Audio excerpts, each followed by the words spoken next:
Здравейте, казвам се Ангел Георгиев. През 2017 година записах бакалавърска степен информационни ресурси на туризма. Специалността, смея да твърда, че даде на мен и моите колеги много добри познания в сферата на теорията и практиката.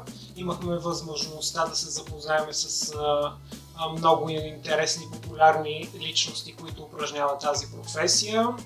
Участвахме 2 пъти в Националния борд на туризма в рамките на последните 2 години.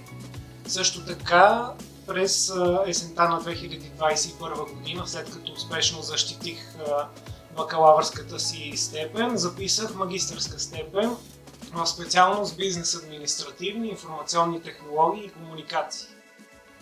По време на моята бакалавърска степен с моите колеги бяхме приятно изненадани от факта, че освен на теоретична част на обучение, имаме и практическа такава.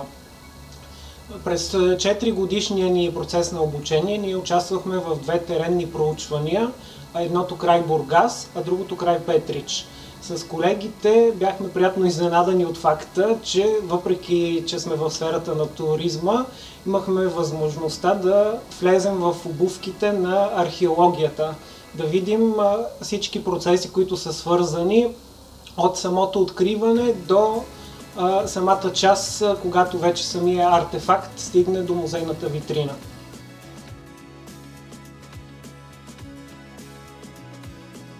На бъдещите студенти на Унибит искам да пожелая да вярват в себе си, в своите мечти, да знаят точно и ясно какво искат и да знаят, че тук е мястото, където могат да го осъществят, стига от тяхна страна да успеят да се включат активно в живота на университета, да си създадат добри приятелства както със своите колеги, така и с преподаватели.